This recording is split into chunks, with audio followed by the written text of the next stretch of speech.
So awesome, man. Basically, what we'll do to kick things off for people that aren't familiar with you, let's start off with that simple introduction, dude. Who are you, and just a little background on yourself.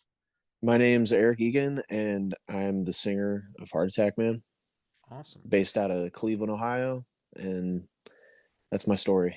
Yeah, yeah. So I'm about an hour north of Indianapolis. So let's talk about the Midwest and pop punk and the Yes. scene that we have, because it is never going to die. It's never, No. it's. I think Ohio gets shit on a lot. You can attest to that, I'm sure. Yeah. But you guys have had some of the more incredible acts that come out of the pop punk scene. What's that about for you guys? Oh, yeah. I mean, absolutely. It's like the Midwest as a whole. It's like a force of nature, really. I mean, I feel like there's never a shortage of past and present great bands that have come out of here. I don't know. I feel like being in the Midwest too. It's like, I mean, at risk of generalizing too broadly, but I feel like musicians that come up in the Midwest kind of have a chip on their shoulder and they have a little bit of something to prove. And, Mhm. it's like being, not in a disparaging way to anyone, but like I feel like you have it different being on the East Coast, particularly like the Northeast or the West Coast. Um, and that's not to discredit anyone, but it's like, if you live close to a bunch of really major cities that play a big hand in everything, like that a lot of people pay attention to what's going on there and all that, it's like, it affects the early days and all of that in ways that I feel like is not as present in the Midwest. I mean, even us being from Cleveland, it's like, we're super close to Pittsburgh and Detroit, for example, but like I feel like there's a different mentality of bands and musicians that come out of the Midwest. And, even if they relocate somewhere, like I've met plenty of people that are now based in LA, for example, that are from Ohio or the Midwest Yeah. in general. And in Ohio, even, I mean, if we're getting down to the nitty gritty of it, I mean, you'll get people in the Midwest that argue Ohio isn't even part of the Midwest. It's Right. like, we're like, we get shit on all the time. It's like we're not Midwest enough to be properly part of the Midwest, but we're not the Northeast. I don't know, but it's like we're kind of in limbo. Yeah. I feel like Cleveland and Pittsburgh kind of share that and Buffalo to an extent, that distinct, um that sort of distinct position of being, we don't know exactly what we are, Yeah. but all that to say, I mean, there's never been a shortage of good music that comes out of the Rust Belt and the Midwest and all of that. So, um, I'd say that has, I mean, that's really shaped us all as musicians and just kind of how we've come up and our attitude and everything. It's been a huge part. I mean, it's Yeah. something that it's baked into our DNA as a band. Yeah. And I think, kind of my view of it is very similar. I'm almost 40 years old now. And so I've seen all kinds of artists come through and grow up in these areas. And I think the thing, to your point, with especially like Cleveland and some of these decently sized towns, but you're still just far enough away from anything to make it Yeah, make sense. Even Chicago for that matter. Like, yeah, Chicago, you've got Fallout Boy, you've got Rise Against, like they're I mean, yeah, Chicago has had an amazing scene, but it's like I feel like Chicago's kind of different in that it's not. I mean, there's a lot of cultural export from Chicago, Mhm, but not in the same way as like New York or LA. You know what I mean? right. Like people aren't sort of like at large paying attention to that in the same way that uh the New York area and Southern California gets. Yeah. It's a bit different, and um I mean, I know it's not as prevalent now because I feel like we're in a time, especially with social media, where there isn't really like necessarily a prevailing monoculture of like what Right. is popular culture at this point. There are obviously, you know, plenty of things going on that's like mainstream and very popular, but like I don't know, it's like I don't think everyone or like the vast majority of people are kind of tapped into that the same way that they were maybe, you know, in the late 90s and early 2000s and all of that. Yeah. So like I do think it's a bit different in a sense, and it's real interesting, but I still think you get some of that residual um I don't know, sort of the way that kind of people look at things. It's like people still look to these massive cities that you know have a lot going on Yeah. culturally and are exporting a lot. They still look to that in a lot of ways where it's still, you know, kind of where you there are these places where it's kind of concentrated. It's like, oh, if you want to do this, you kind of have to be here. I mean, also in that conversation of, you know, what's going on where and sort of major centers of things. I mean, I lived in Nashville recently for just under a year and a half, and like that's also, you know, like the place to be for certain things if you want to do if you want to make it in like songwriting and Hmm. especially country music. Obviously, I mean that's like Yeah. kind of where you got to be for that. But like it there is that there's a difference in kind of how the conversation happens around places like that, where it's more of a destination. Right. You know, like Cleveland isn't. I mean, I love it here, and you know, but no one's like, I'm gonna move to Cleveland so that I can make it as like a songwriter. Right. You know, Yeah. so and I think that I mean, Cleveland also, particularly Cleveland. I mean, like I said, it's really shaped us, for better or for worse. But it's a very like sarcastic city. Everyone here, like Yeah. people are always taking the piss out of each other, and it's always like I don't know. I feel like that is very kind of like it's very self-deprecating at times Yeah. too. I mean, it's so there's a high sense of self-awareness and self-deprecation and sarcasm to the point that you know sometimes it's a bit much. It's a Right. bit dizzying, but you know, like I said, for better for worse, it's central to us. Yeah, and I think that's exactly where I was going with all that is, like there's so many, to your point, destination places, whereas the Midwest, for the most part, it feels like, artists ha I don't want to discredit anybody that, is living Yeah, their dream, but like artists in the Midwest, it feels like they're having to work harder because the spotlight, even in social media, doesn't necessarily get over there until you start ringing the right bells. And then it's like, oh, well, Heart Attack Man, for example, has to drive, what is it? Cleveland to Nashville is what, probably like seven seven to and a eight half hours. hours. Yeah. So cool for us to go get to a market down there to showcase. We're at a Fortunate, I full feel like day. we've been like exceptionally lucky though in that Right. like in touring in the touring world, that's like the one thing where I feel like being in the Midwest sometimes is quite advantageous because Hmm. like you know it's like okay yeah you might get overlooked and I mean I say this being from Cleveland and it's like I mean this is like what we go through in terms of like uh I don't know, in terms of getting overlooked for like shows and tours and stuff, it's nothing compared to like, you know, Oklahoma or Right. like Nebraska or Kansas. Like I say this you know, we in terms of tours coming through and all that, like we got it good. But all this to say, I mean, like in the touring conversation, I think being from the Midwest is very advantageous because a lot of tours will start or end here, Hmm. and we've been very lucky in that I mean, we've been touring pretty, you know, steadily, uh, trying to be like as we started touring like quote unquote professionally in 2017, and that you know that was like with the intent of trying to do it as much as possible and filling up our Hmm. schedule and everything. We've been doing that since 2017.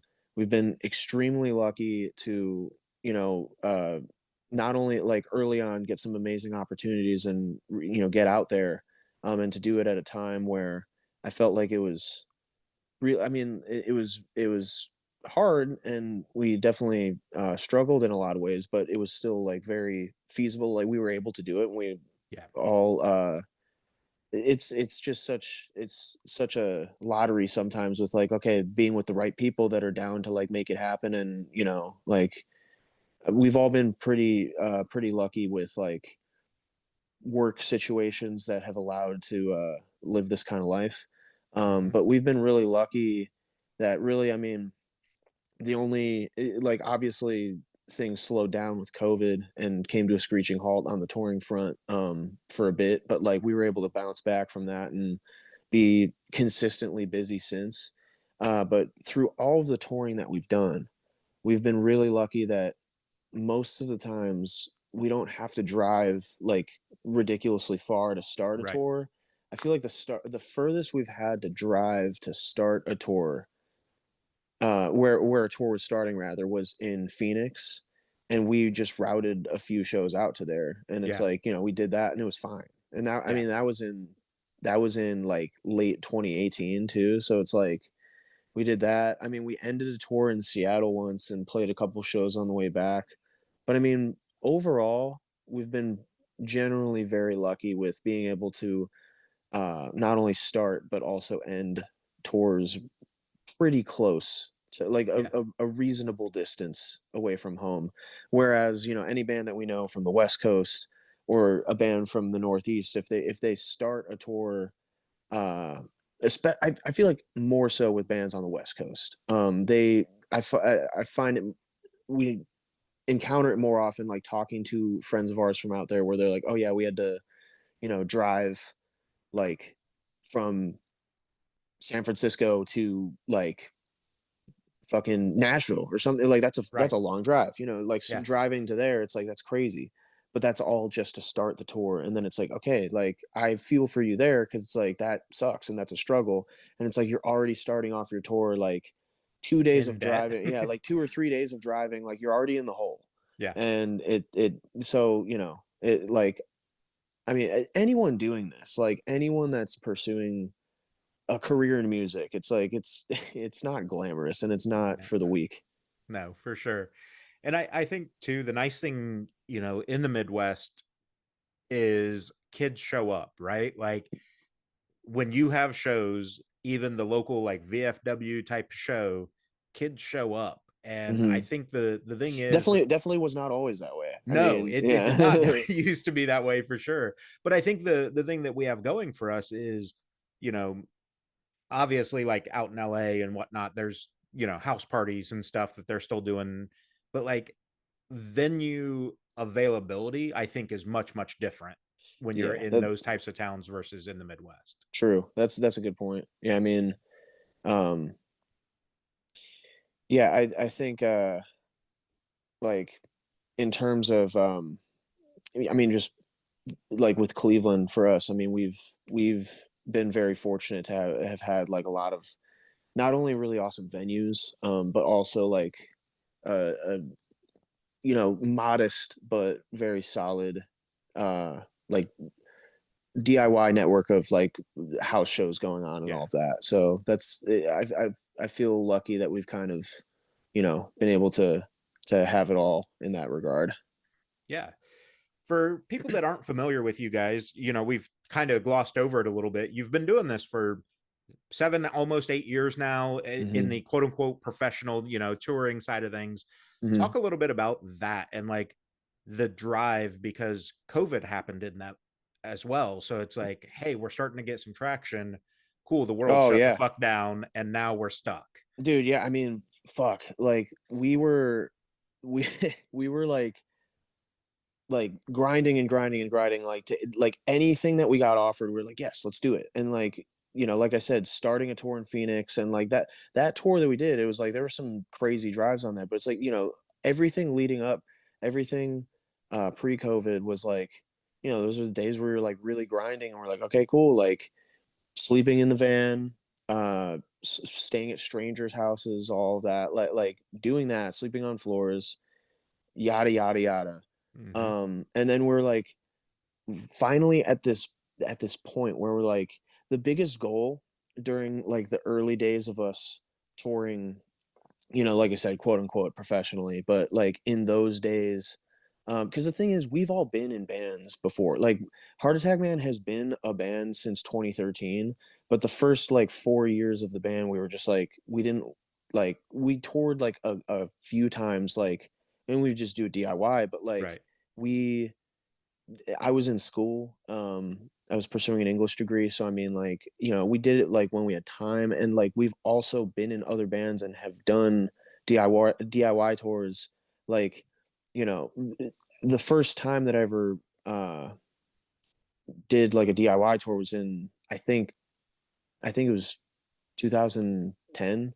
So I mean, we've all done it and we've all Yeah. been through that. So we're like, okay, cool. Like we're doing this new band and we've all like struggled and ate complete shit on tour before. Like we're not exactly in a rush to like take this band out to the West Coast uh prematurely. Like if Right. we, like we've done it, so we're like not in any like immediate rush to do it, but like we want to do it when it makes sense and when like when an opportunity presents itself. Or if it I was kind of like thinking about it early on. I was like, what I would like for Heart Attack Man's first time on the West Coast to either be, like the opening band on a package tour, Hmm. or if there was enough of a demand out there to where people like really wanted to see us and I felt like we could do it DIY, then like we would do it. But like I was like, let's like we weren't in any rush. Right. So but like once I graduated, once we were like, okay, let's take like a legit stab at this and go for it. It was like nonstop. We're like, yeah, let's just get out there and say yes to whatever and just like try to stay as busy as possible at all costs and just keep that momentum going. And then the biggest goal back then, though, I started on this but got kind of sidetracked. But our biggest goal in those early days, like we would hear about bands that we were peers with. They were like, oh yeah, we have like our whole year booked out.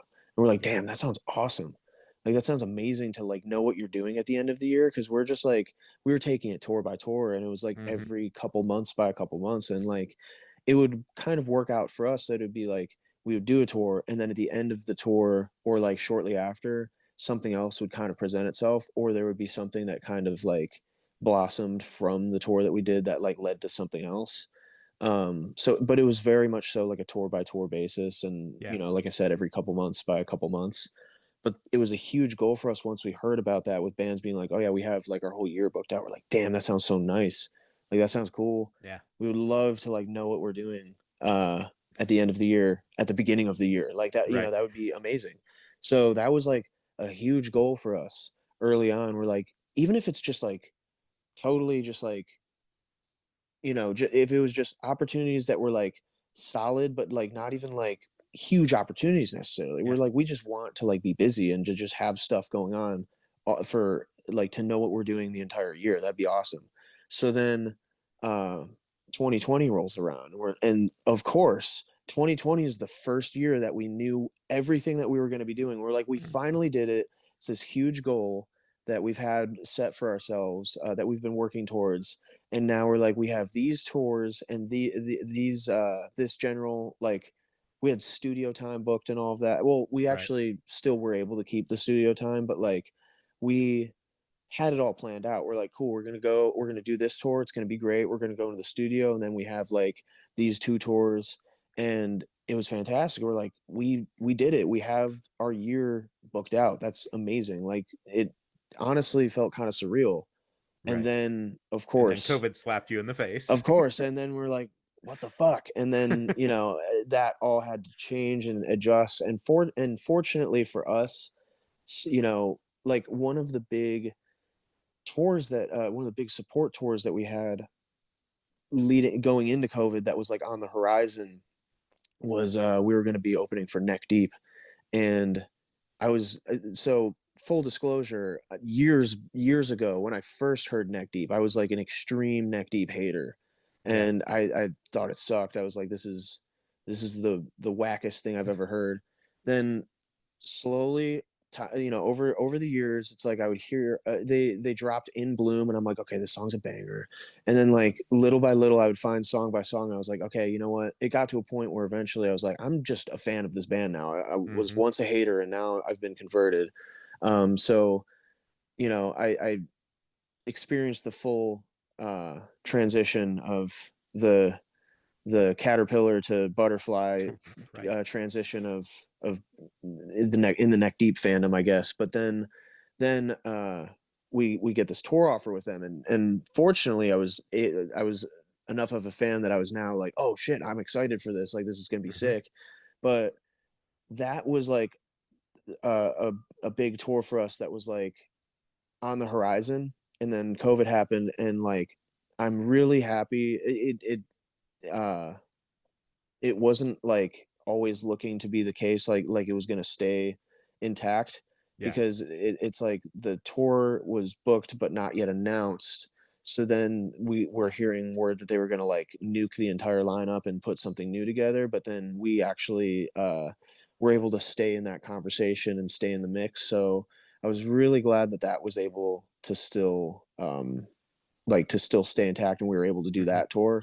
um but one of the other tours that we were going to do was a tour with Hot Mulligan, um, and like that just completely had to fall through. That one got the chopping block because when it got rescheduled to the same time as the Neck Deep tour, and Oh yeah. we're really bummed because I mean we've been friends with Hot Mulligan since 2018 when we first met them, when we toured with them for the first time. So like we've known them forever, and we were like stoked to do that tour. It was going to be really fun, and then uh, weren't able to do that. But fortunately, we were able to run it back, you know, like what, fall, winter of 2023.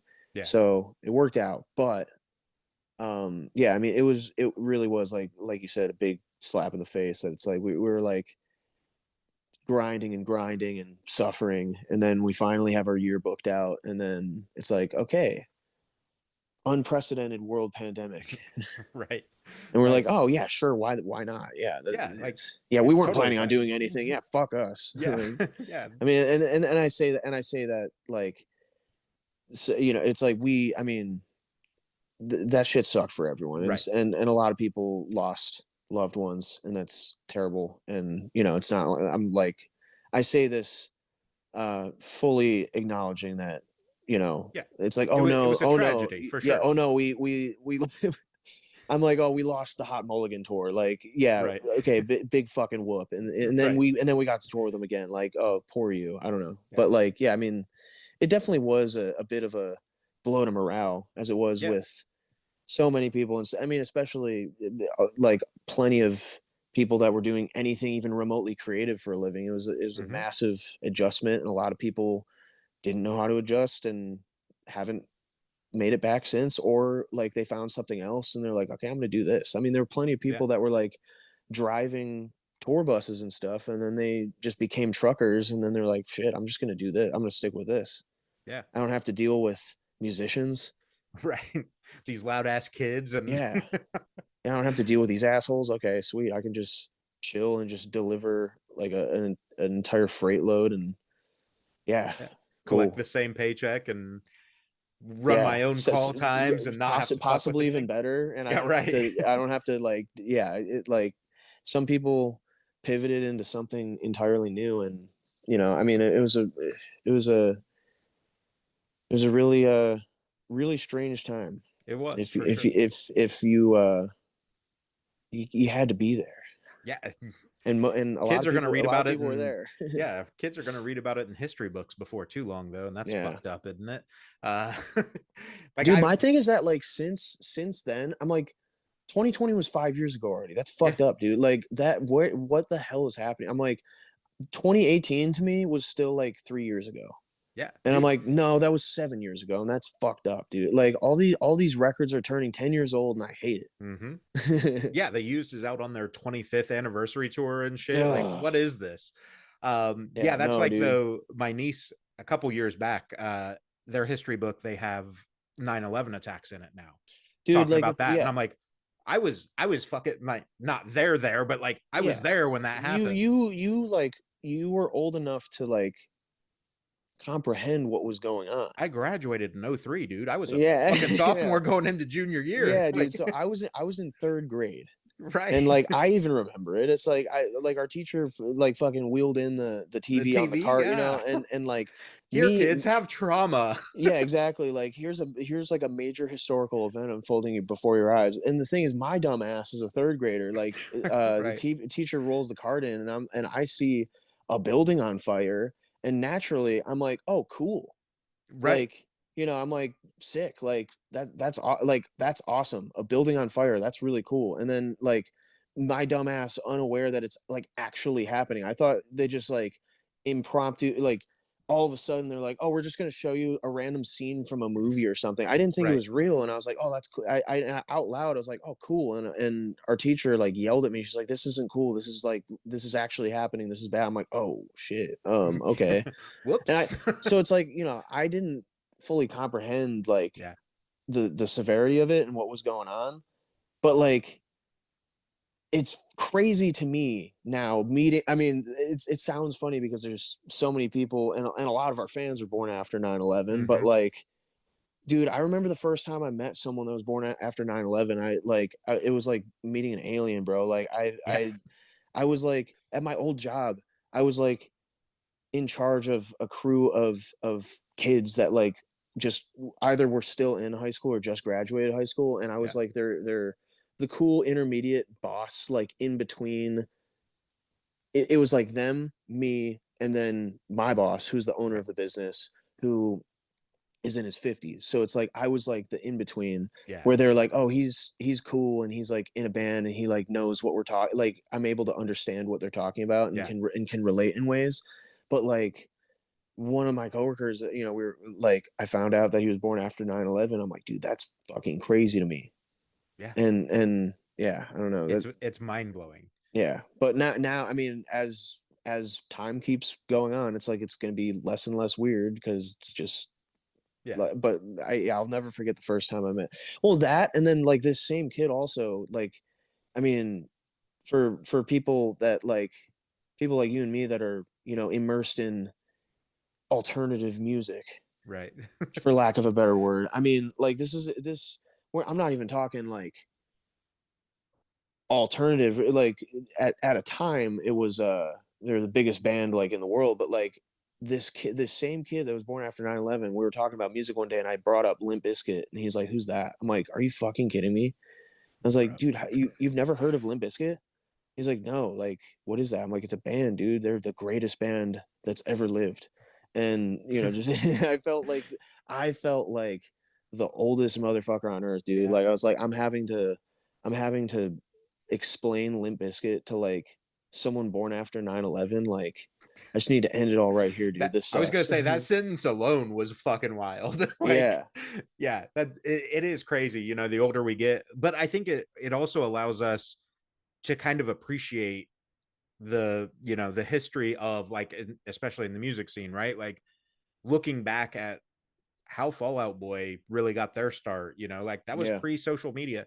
MySpace was becoming a thing, but like yeah. kind of pre social media. Like talk about Oh, dude. I mean, dude, like grinding and shit like that. MySpace compared to what we got going on now is like Yeah. ancient history, dude. So like, yeah, I feel like social media as we know it really started to take shape in the Facebook era. If Hmm. I think, I Yeah. mean, like, and that's the thing is like, I was there, I was on MySpace, I was on early Facebook, all that. So it's like, I don't know. I feel like MySpace, the thing, I think the sort of the critical tipping point for it, thought about this a lot actually. I think the sort of critical tipping point is was like the advent of smartphones, because it's like Yep. if you're on a desktop computer, like I was a desktop computer MySpace kid, you know what I mean? Like Yep. I didn't We learned how have to fucking program websites, dude. Like exactly, we and could code shit. I was like I go into the library and it's like I was but the thing is I feel like being in that mode where it's like, okay, I'm going to be on MySpace, but I can only be on for like 45 minutes or something, Yeah. because I'm using like the family computer or what, you know what I mean? Like, Yeah. or I'm at the library or something. It's like rationing your internet time is like, I feel like now it's like unheard of to people that are young and on the internet. Right. It's like the advent of smartphones. I feel like it's less about like social media as we know it, and more Hmm. so just like the advent of smartphones. Because it's like I feel like MySpace on a desktop computer was like an entirely different experience from, like Facebook, even early Facebook on a Yeah. smartphone. Yeah. It's like way different, the immediacy of it and everything, like and how people react to things and consume things. It's like it's all totally different. Like we got it now with like a lot of the nostalgia stuff going on, Yeah. a lot of MySpace era nostalgia, but it's like I feel like discovering and consuming stuff back then was like it was just way different Yeah. because it felt like you stumbled onto something that like I feel like there was a lot more discuss. I mean, now I again I feel like I sound like the oldest man on earth now, but like Hey. I feel like there was a lot more discovery, and in turn you kind of relate with things that you discover differently Yeah. than you do with now, where I feel like everything's an advertisement. And For sure. it sounds super bleak, but I mean, like I feel like I mean, especially scrolling through TikTok, it's like it's either someone advertising something to you, Yeah. or you look at the bottom, it says like, Here's your TikTok shop link. Like, yeah, and like this creator earns a commission or whatever. It's like yeah. it's all ads. You know what I Yeah. mean? Whether it's an ad you want to watch or not, it's like someone is selling you on something. And Yeah. like I'm doing the same shit, posting like our tour Right. trailers and stuff. I'm like, I'm trying to get you to buy tickets to our show, but Yeah. it's like, I feel like the climate is different where it's like back in the day, yeah, surely everyone was trying to advertise something, but I feel like the way that it kind of reached people is a bit different. Yeah. Yeah. I I don't would know. agree. And I think too, like the, MySpace generation, whatever, like we're fucking built different because like Dude, oh my god, dude, we had the yeah. top eight. We were savages about like, fuck you. You made me mad today. You fell out of my Yeah. top eight and Yeah, shit. Like, or you were one, now you're two. yeah, Because I like exactly. We would this just barely person move them. better. Uh, that Dude, was the shit, dude. that shit was devastating at times. Like Yeah. Yeah. it got real personal, but like it got personal, but it's also like, yeah, I mean, we're like built different because of that. And then like just dude, like so much of the stuff back then too, it's just like I can't even imagine half the shit happening back then that would happen now, and half the things people would say Yeah. and like do to each other and all. It's like it was the Wild West. It was a wild time to be alive for sure. And to Yeah. grow up, like, I think not, talking shit about anybody, but like because of the rawness of the internet at the time, because it was still relatively new in a sense. It was young, I Oh, should dude, yeah. say. I mean, like YouTube was like how old? 2006, I Yeah, think, so is it's when it like came out. Like, yeah, yeah, so like not even 10 years old yet.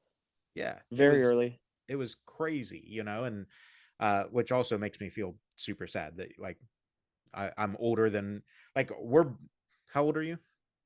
I just turned 32. I think you're older than Google is as well. Like, Really? yeah, the Google search engine is only like maybe 20, 25 years old, I think. Okay.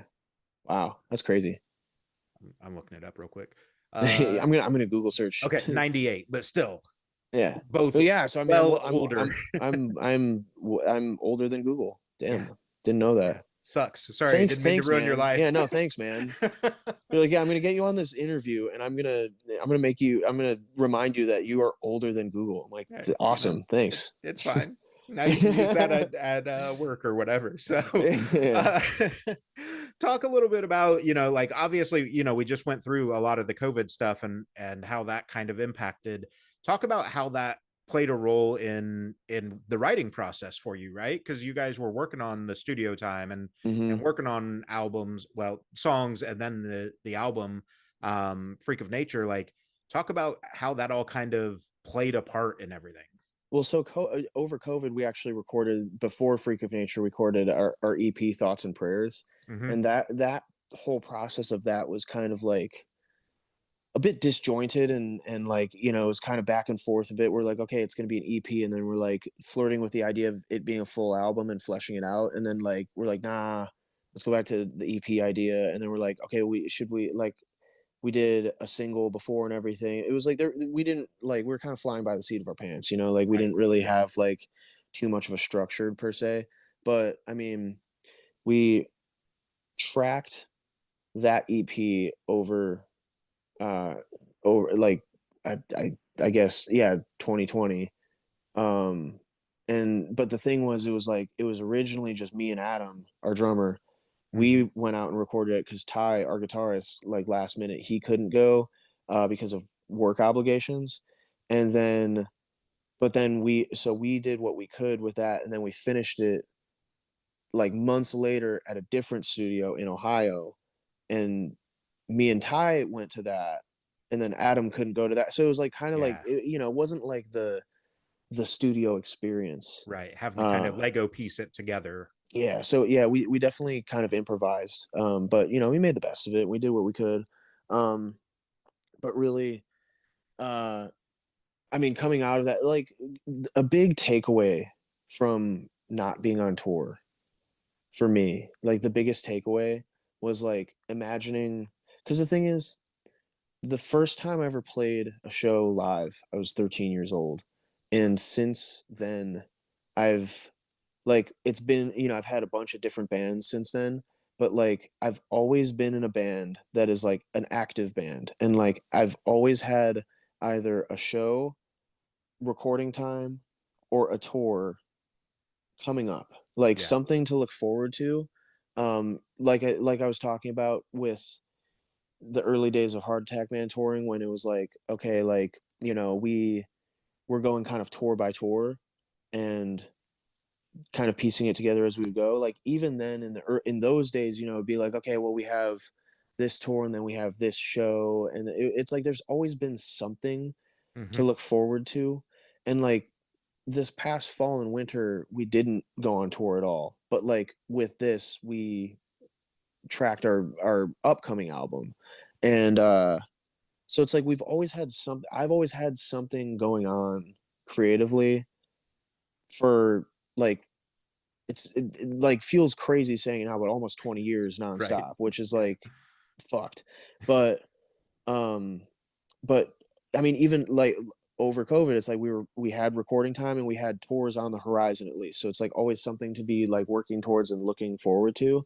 Yeah. Um but there it was kind of a big wake up call for me, that I was like, okay, like envisioning the possibility of a world where tour like going on tour and live music didn't come back, because Hmm. it seemed like everything was kind of like moving. It was like, oh, like, actually this is going to be longer than we thought, whatever. um Not to like harp too much on the COVID stuff, but like it's like the big wake up call for me with that, at least creatively, at least, Right. was that, I'm like, okay, if I never play a show again, that surely would suck, but I can live with that.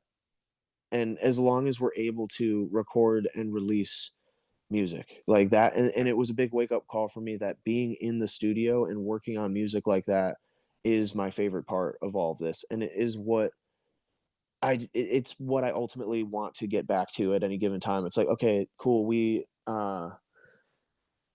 worked on this record and we're super proud of it. Now we're going to go on tour and promote it, and with the goal of getting back in the studio and working on more music, and like keep fleshing out these ideas and making magic together. It's like I feel like step by step, year after year. I mean, I've grown much more appreciative of that. We've all grown so much more comfortable in a studio setting, but Hmm. like it's the one thing for me that, like, it's like when you're on tour. I mean, we love playing live. So that's not to like downplay that at all. Right. And I feel like we are a band that you really have to experience live, and it's like the energy is there and we love it. But I mean, when you're like daisy chaining like three tours together, and you're like, okay, we're gonna be here and then we're gonna go over there, and then like back to back to back.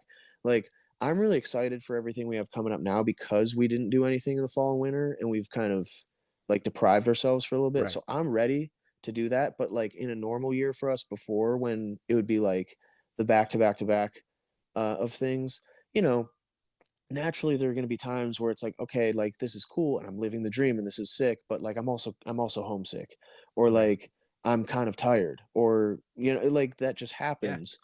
But like the big thing for me is that with recording and working on new music, writing and recording new music, um that like excitement and the magic of creating something from nothing. Like it all Right. just starts as ideas in our heads, you know, and like what is that what is that even, you know what I mean, is you can't even like tangibly hold that in your hand. It's like a complete thought. That's It starts as nothing and turns into something that, like, I mean, if you physically press a record or burn a CD of something, yeah, you have a physical product of it, you have it as a tangible item, but like the song itself exists mostly as an idea, and Hmm. it's something that exists as an idea and can change lives. Like it Yeah. sounds kind of like sappy, but like it's true. You know, you have music that is the soundtrack to people's lives and like really help people through hard times and everything. We all have like, you know, stuff that's like altered the trajectory of our lives in some way, whether it's big or small. And bringing that to life and like kind of nurturing that creative vision is something that, like, it's literally the only constant in my life. It's Yeah. the only thing that has been that I've remained motivated about, and I when I am privileged enough to be able to go back into a studio and work on new music, it's like it's always I feel like a kid in a candy shop, and it's like I'm like so excited, and it's the best thing ever. And it's like I still feel that way, and I'd say that this upcoming record of ours was really like it was my favorite time being in the studio ever, Yeah. really. It was like I feel like we were just like the most locked in, and we're just the best at being in Heart Attack Man. Like we are currently the best at being Heart Attack Man that we've ever been. So Yeah. feels good. But really coming out of everything, like going from Thoughts and Prayers into recording Freak of Nature. After like Freak of Nature, we recorded sort of at the tail end of a ton of touring. We are tired, but we're like, okay, let's like do this record at home, be able to sleep in our own beds and everything, and that was nice. But getting back to it in the more traditional studio experience of like going away for a few weeks and like being somewhere and posting up, Yeah. it was exactly what we needed this past fall. Yeah. And I think, you talked about it there where, songs and albums are kind of these ideas and have the power to impact lives and change lives, hopefully for the better. I think Oh yeah, with it's not always for the better. yeah, no, hopefully for the better though. But I think that's a great segue over to Joyride the Pale Horse, which is the new album. Hmm. And let's talk about that a little bit because you guys have always dove into real life experiences and things like that, but with this album you guys like really took a focus into the mental health side of things and this constant struggle and battling the darkness that many people deal with. uh Hmm. just releasing the latest single as well with The Gallows, where this is kind of the anthem of like, hey, it's okay that shit sucks, but like get up. It's Yeah, okay. You have to move on. see, Talk it's the about pep like, talk. yeah, talk about, a delivering that pep talk, but also like the importance and intentionality that you have around that mental health message.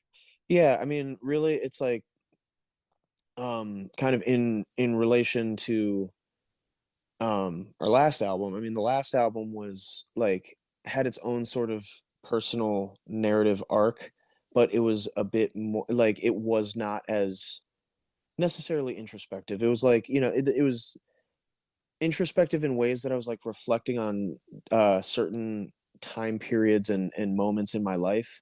Mm-hmm. But it wasn't like as much like it wasn't as I for lack of a better word, I guess deep as Yeah. what I've kind of delved into on this album.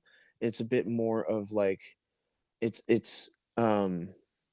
it was a little bit more lighthearted, like lighthearted at times, but also, I mean, there were some very serious moments, but like I'd say the overall tonality of everything was a bit more like with Freak of Nature, kind of wrestling with those feelings of feeling like a freak and feeling outcast and stuff, which like is valid and it's something that people uh grapple with.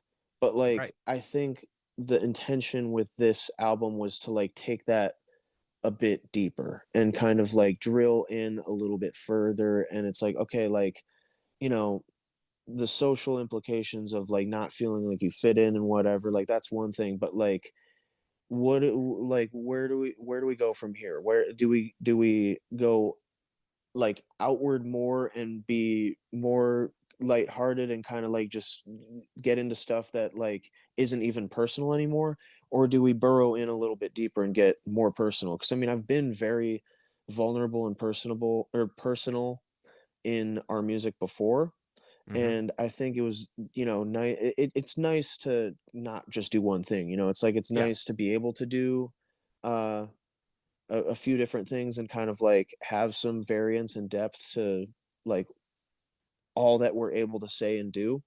But for this record in particular, I was like, I don't know, just with where I'm at in my life, um, just everything. I mean, it's like it just really just felt very cathartic to burrow in a little bit deeper and like Yeah. get a little bit more, you know, not like it's not like I say like a big focal point of the album has been like that of grappling with death and Hmm.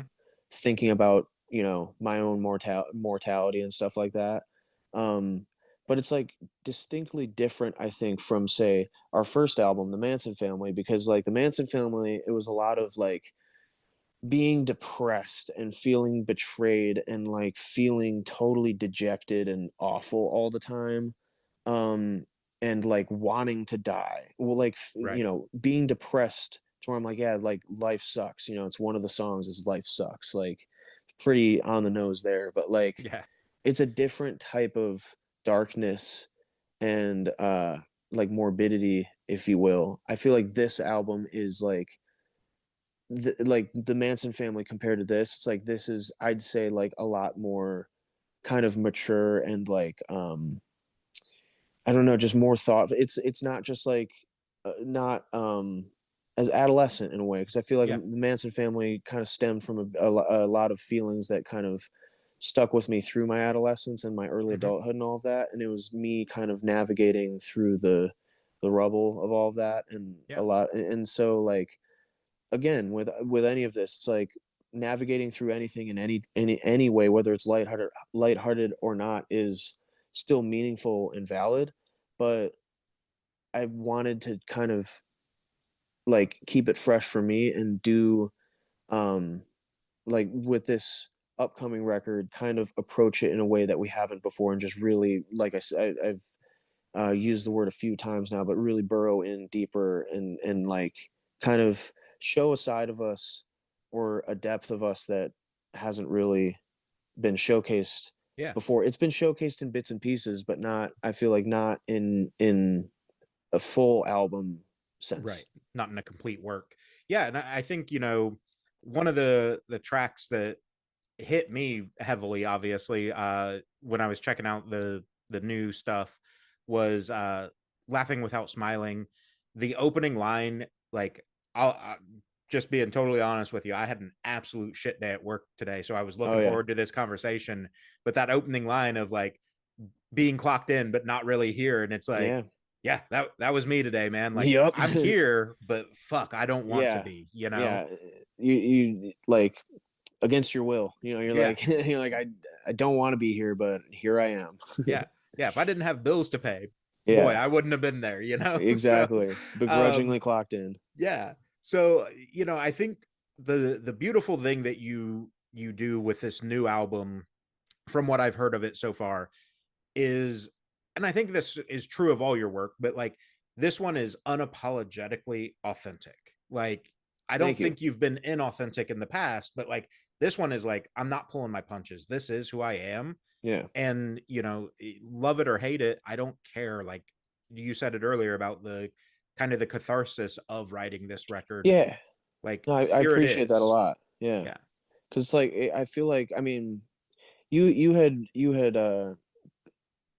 alluded to it earlier a bit, but like seeing so much and kind of seeing a lot of people come and go, a lot of bands come and go. Hmm. It's like, I don't know, it's like this is what, and like I said, this is like the only constant in my life. It's like I feel like so much of being in a band or doing anything creatively is like if you stick like a lot of staying around and remaining relevant is just accomplished by simply refusing to stop and refusing to die. And it's like if you just keep going, like keep doing it and keep going, like like that's really all there is to it a lot of times. Like Yeah. with a lot of bands and a lot of artists, it's like just refusing to die is kind of the MO to continue to do it. It's like just don't stop. But like for me, it like seeing like so many bands kind of come and go over the years, and like I don't know, the scene kind of going through its ebbs and flows in a lot of different phases. It's like so many people come and go, and I feel like a lot of people when they're pursuing a pursuing like their creative journey and like figuring out who they are and what they want to say and how they want to say it and stuff, it's very easy to get kind of hung up on like the delivery and sort of like the times and kind of Right. your preconceived notions of what people might think of you, and you're like, oh, like yeah, and you do end up uh you end up kind of like being a little bit reserved at times, and I've done it. It's like it's you get kind of in your head about things, and Yeah. you don't just like leave it all on the table. Yeah. And I think that as you get older, and if you're still doing this, it's like you get this feeling. It's like, okay, it's like I'm still doing this, and yeah, it's like you just got to really lay it all out there. And you can't pull punches, and you just get like it's like if you're gonna keep doing this, you got to do it your way. You can't like look back on this someday and be like, like that was a really good run, but like I should have said this and this. I wanted to write a song about this, and I never did. And like what Yeah. I don't know. I just I feel like I appreciate what you like said about the upcoming album and its authenticity and not pulling any punches. And I really I really hope that I don't know that like that's where we're at and that's how we Hmm. feel, and I hope that translates Yeah.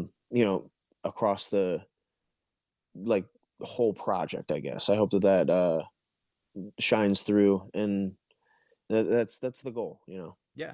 Yeah, absolutely. And I think this is going to be one of those albums that, because of the material, I think this is going to be one of those albums, dare I say, that is influential to a lot of people in the sense that, like, because there's so much focus around the mental health and these feelings that I think many people have experienced but don't want to talk about or whatever.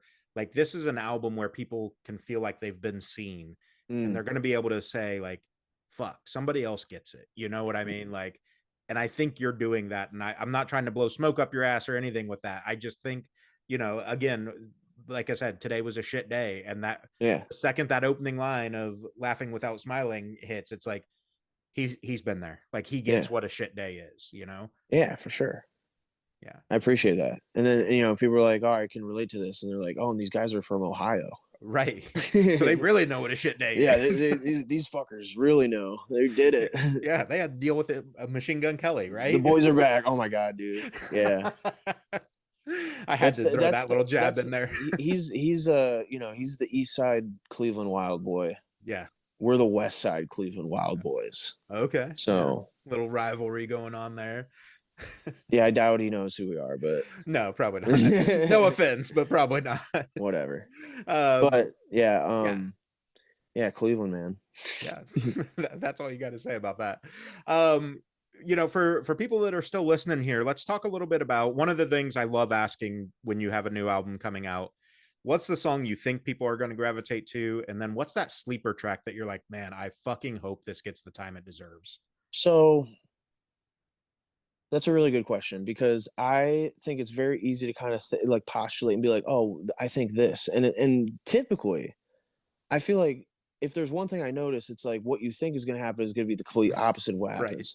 So I don't want to make any hard predictions of like, "Oh, this is going to be the track that like," Yeah. because if when I say that, then people would be like, "Oh, fuck that track! Like that song sucks," Right. you know. So I don't respectfully don't want to, No, that's fine. yeah, make any hard projections as to like what song would be is the one that people will gravitate to. Because I mean, I don't know. I think like it sounds predictable to say, but I do think that every song is a fucking heater. Like Right. one thing with this record that was kind of unique from past projects of ours is that this time, when I mean, even when we had so many songs going into this, like we had way more songs than ended up on the album. I mean, like in the past it's been kind of like a bit more like, okay, you know, maybe we'll have like one extra song, maybe two, Right. but sometimes not even. Like with Freak of Nature, it was like we had 10 songs and we just tracked them, you know. And like this time we went in with 19 and we're like, okay, we knew we wanted to narrow it down to like to 12. Yeah. So um yeah, going in with an overabundance of songs, I mean, there were a couple songs that I was like really feeling early on with Hmm. demos, and I was like, this song fucking rocks. And then, but we had all these songs, and we decided that we didn't want to definitively decide on the track listing until we were driving to the studio. Mm. And then when we started driving to the studio, you know, we had like gone over the demos and everything. We were like well acquainted and had jammed out a lot of it and everything. But we there are these two songs that I was like, oh yeah, these songs are hits. I love these songs, Yeah. and there were two that I really felt for, and you know, and we really just talked it out, and those songs didn't make the cut, and you know, I was like, all right, like, Yeah. but I was ultimately fine with that because I'm like, Right. well, I mean, the songs that I initially didn't envision are still bangers, you know. So I'm Right. like, it's like not like any of us compromised in any way, because I feel like we really ended up with the most kick-ass record that we could make. And it really like, and I think a reason why, like with the songs that I was originally thinking about that didn't make the cut, like a really good point was raised that like there were other songs on the album that kind of accomplish a similar thing to what they, you know, they weren't saying the Yeah. same exact thing, but like musically maybe they kind of accomplished something similar. So we're like, let's try this other song because it does something musically a bit different that we haven't done before. Yeah. So I really think that every song, there's like, it's like all so solid and so like it's also refreshing to us. And what I was originally talking about is a problem that's been kind of unique to this album is that getting when we were talking amongst ourselves and like sort of strategizing for the release plan and picking singles and stuff, that was really hard. Like Yeah. deciding on singles was way harder than it's been in the past, because we're like, this song could be a single. We're like, well, you're not wrong, but like, because you know, we're just like, we feel so strongly about so many of the songs on the album that we're like, I mean, literally any song I think could be, it's not like every song is written to be a single, but every Right. song has like a defining characteristic that really stands out in a way that I think would make an amazing impression. So Hmm. like any of the songs could have been rolled out as a single. And like, and our friends that we've showed the record to, like everyone's favorite songs are different, you know. It's not Yeah. like everyone's like, oh, this one song is like like everyone, that's everyone's favorite song. It's like everyone had like different answers as to like what their favorite tracks were. So like Yeah. that's was really reassuring to me, and kind of like, again, like, you know, not wanting to like make a hard projection. I don't know. I think there's like plenty, like all throughout, I think every song is good, and we really put our entire being into every song.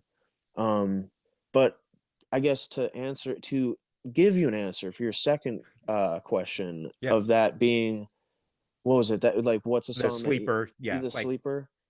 I would say, I mean, I'd say maybe a sleeper hit would be, I mean, my favorite song on the record is "Lay Down and Die."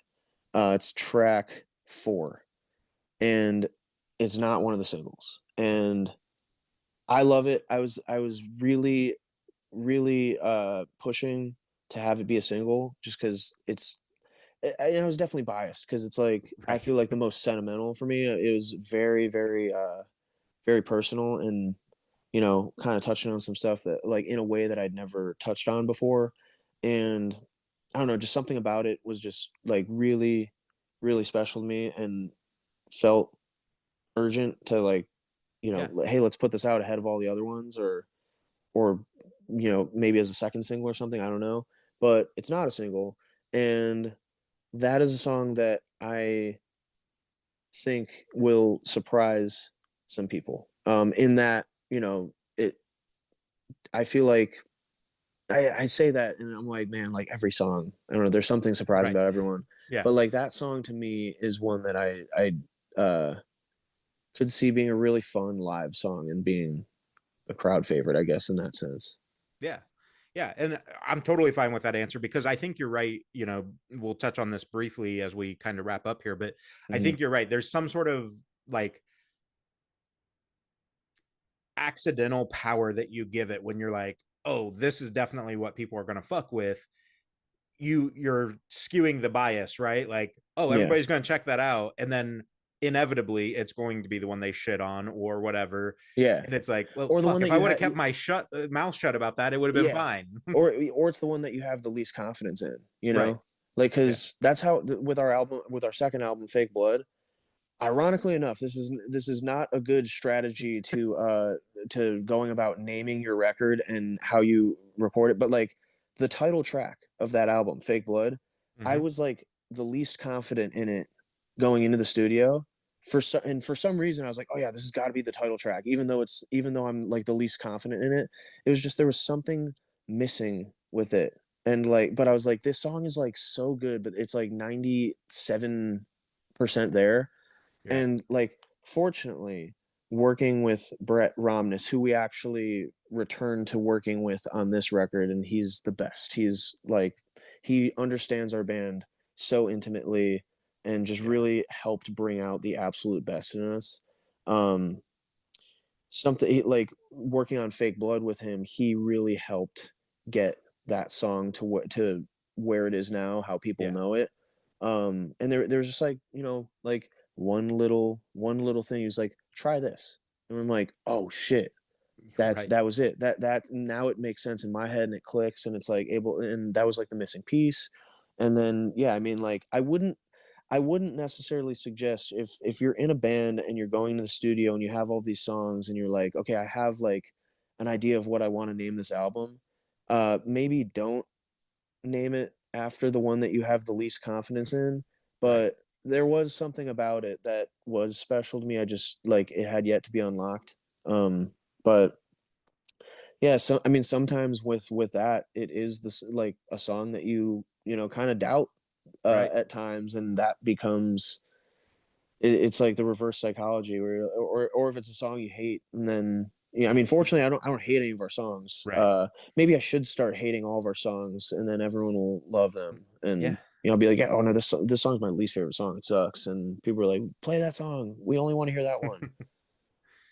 It's But a strategy. I don't know if it's a good strategy, but it's yeah, whatever. I have Uh, ideas. right, right. They're not all Uh, good. so kind of as we wrap up here, obviously I want to give you space to promote everything and thank you for your time Hmm. and all that. Obviously, don't get in trouble with PR or anybody like that. But what can fans expect as the album drops? A month from today of us having the conversation, April twenty Oh, it fifth. is. It is. It That's is a month. it is exactly Oh one my month god, that's away now. exciting. So yeah, Oh shit. It feels even more real now. Goddamn. All right, that's yeah, that's really exciting. yeah.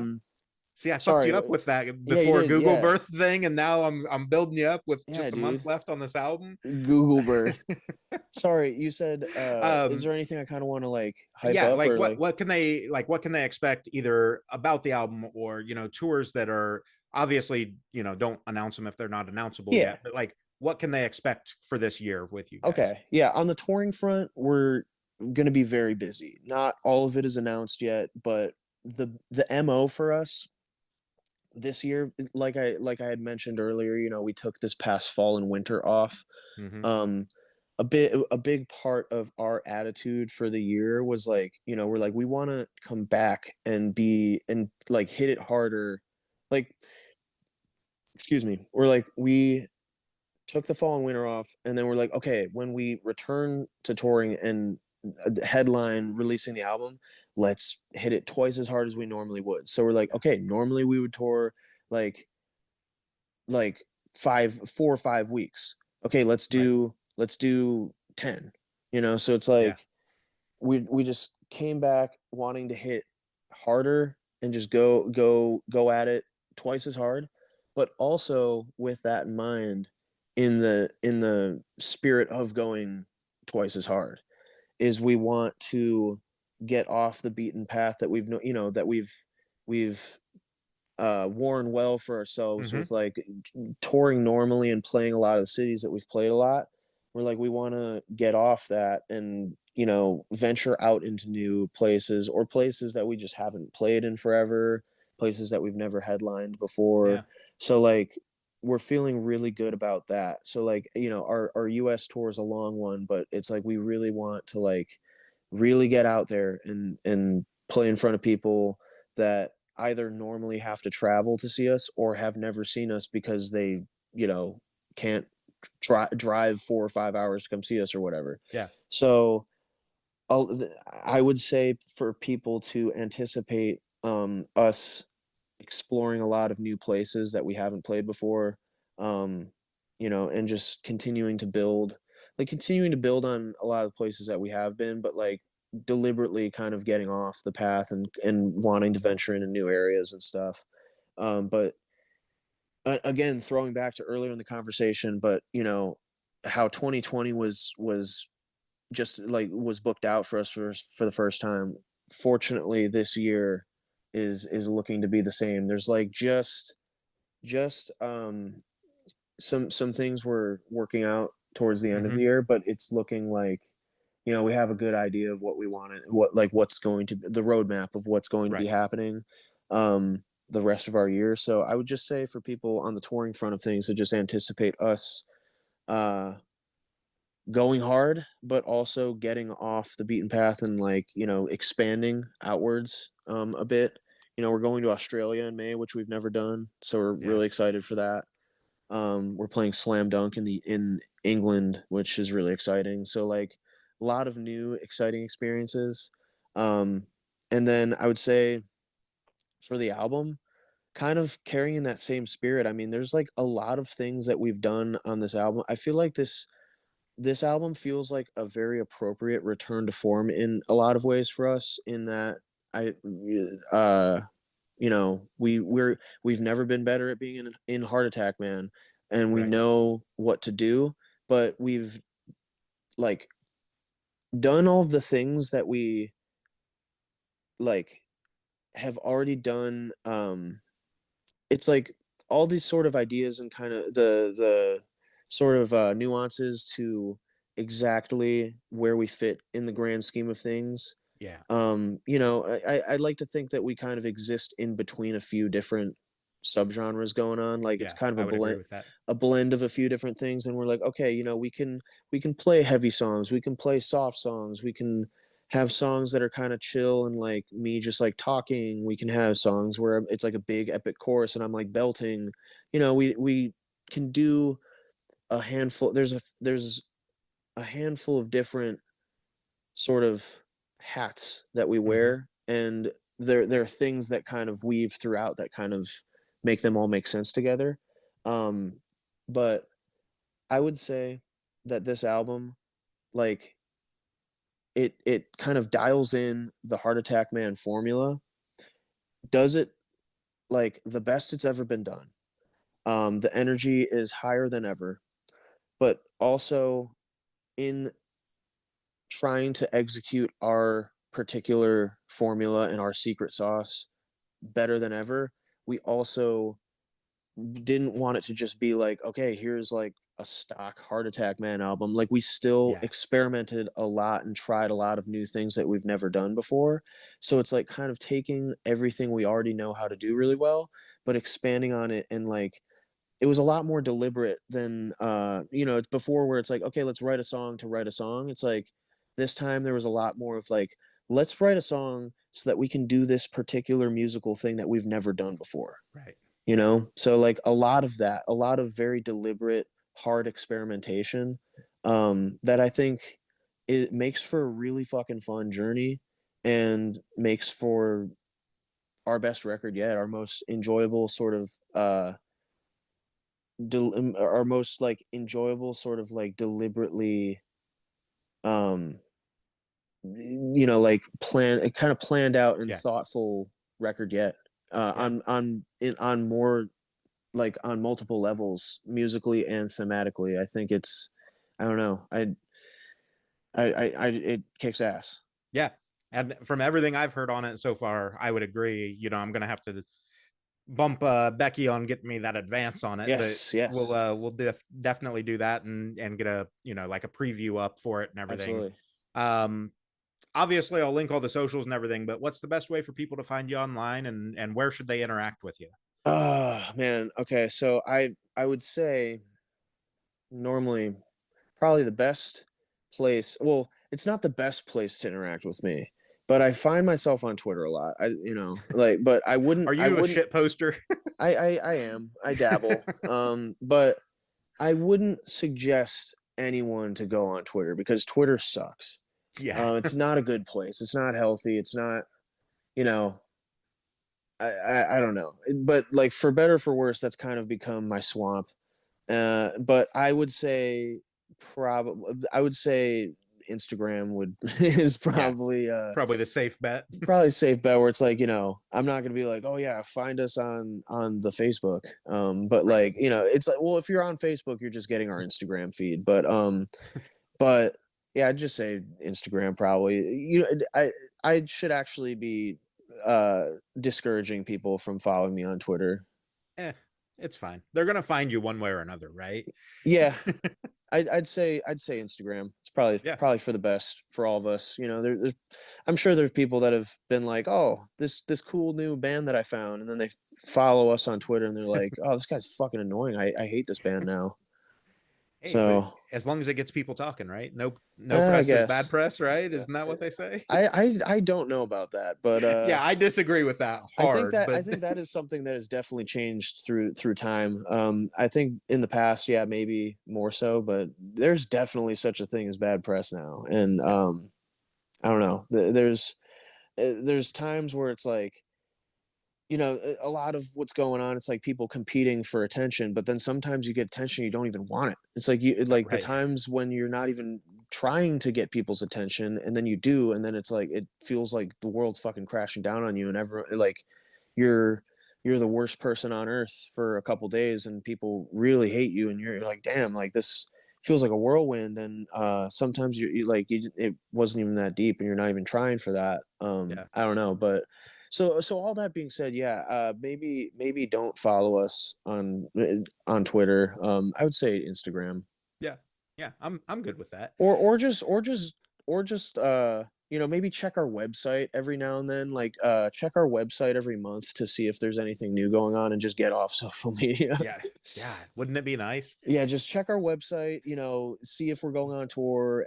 If you see tickets for your city, buy a ticket, come to the show, and say what's up in real life. It's a super super boomer of me to say, but Hey, yeah, I don't know. but honestly, like this will kind of be, I think you'll agree, and this will kind of be where we can leave this off. But that's the whole reason I made my site. You make the scene, right? Like the live music scene is where it's at, Yeah, and as great as the internet can be, it can also be just as toxic. So yeah. coming out to a show and like There is such getting a thing to, as too much, for for sure. sure, for sure. So coming out to a show and like, hey man, I really appreciate this album, or this song impacted me this way, is so much better than just a comment on an Oh my Instagram god, dude, post. yeah. And like you were saying, just with like having a shit day at work or something, it's like there are times where I'm like, I feel fucking like like I have all this going on in my world, whatever it may be going on in my world. And I feel it's a bit of a frenzy sometimes. I feel crazy, and there are times where I'm like, you know, I'm really having a tough time with like even keeping my bearings on what feels real anymore. You know what I mean? Right. Just, like just with the complete hurricane of information that we're bombarded with on a day-to-day basis. It's like there are times where I really struggle with Yeah. like I'm like, is this even really fucking happening right now? Or like, what is it that I'm feeling? It's like, it's so crazy. And sometimes just like getting out, like, I mean, it sounds so simplistic and silly, but like Right. just going outside or like going to a show, getting out into the real world and talking to the people that you're friends with in real life. It like, I mean, recently I was, you know, kind of had this like few days where I was feeling exceptionally crazy and Mm-hmm. you know, I was like felt like shit was unraveling and then got out for a few days and just, you know, like was out just in the real world doing Yeah. real world stuff, talking to people and it was just like it was amazing. It felt like I hit a reset button. I'm like, okay, cool. I'm I'm not completely crazy. Not yet, anyway, Yeah, right? not yet. Yeah, I haven't completely lost it. Yeah. That'll Awesome. be for our fifth album. Hey man, you know, there've been plenty of artists that have done it, right? Yeah. Like, so man, I really appreciate this Oh, dude, conversation. of course. Yeah, like you said, Definitely. it's a conversation, not an interview. That's the Yeah. best. That's the best way.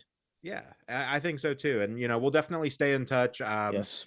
I'll hit you up about it. I have a second podcast that I do called Musicians for Mental Health. If you're ever Oh, dope. interested in doing something like that, Yeah. kind of talking down those paths and whatnot. But Yeah, a bit more focused on that. Cool. yeah, yeah. So stoked for you, stoked for this album. We'll do what we can to help promote it and everything. And Hell yeah, man, dude. I I'm looking appreciate it. forward. So we'll like I said, I'm about an hour north of Indy, so there's plenty of venues that I'll catch you at, I'm Yeah, sure. I was gonna So say, if well, I mean, any show like on our U.S. tour, if you want to come out to any, just hit me up and yeah, we'll gladly guest list you and we can kick it. awesome, man. I appreciate it. I'm stoked for you. Let's keep this going, man. Hell yeah, sounds good. Awesome. Have a good Thanks, one, bud. bud. Yeah, you Yep. too.